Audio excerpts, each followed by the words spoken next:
Васіля Віткі сардэчна віншуе сваіх чытачоў з калядамі і запрашае за калядны стол. Святочная раніца. Калі я прачынаюся ў першую раніцу Новага года, у мяне яшчэ нічога няма. Але мяне ўсё чакае. Падарункі пад ёлкай, любімыя людзі і смачная ежа за агульным сямейным сталом. І я не спяшаюся ўставаць, бо хачу падоўжыць гэта пачуццё хоць на 5 хвілін, хоць на 10, ну на 20. А яшчэ лепш падоўжыць так, каб кожную раніцу пачынаць з гэтай святочнай упэўненасці. Хай яшчэ нічога няма, але абавязкова будзе. Трэба толькі высунуць нагу з-пад коўдры.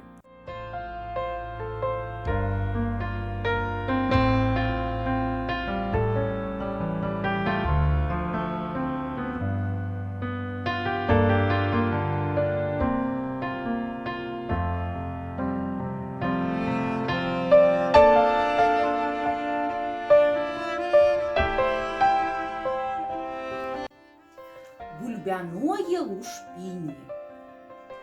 Кожны раз, калі чышчу бульбу, мне сорамна, бо зразаю зашмат.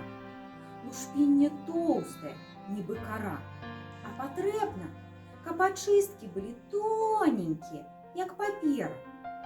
Так чысціла бульбу бабуля.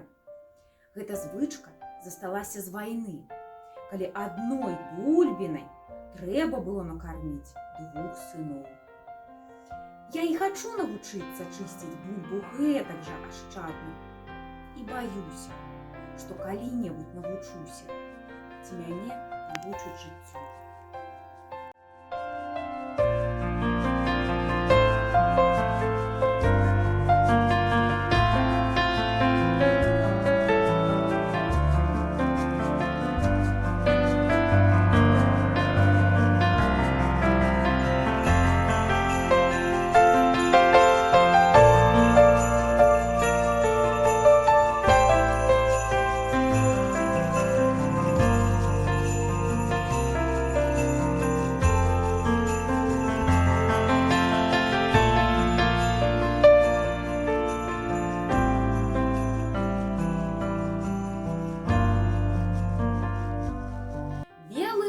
З маслом.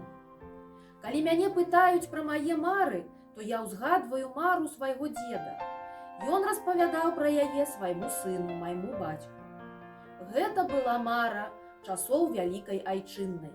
Ён казаў: ішла вайна, і невядома было, калі яна скончыцца, і ці будзе тое ўвогуле.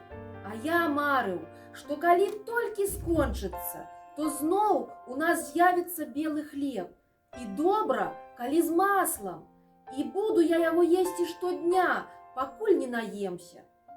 Калі мяне пытаюць пра мае мары, то не адказваю, бо пра мары можна гаварыць пасля таго, як яны здзейсніліся.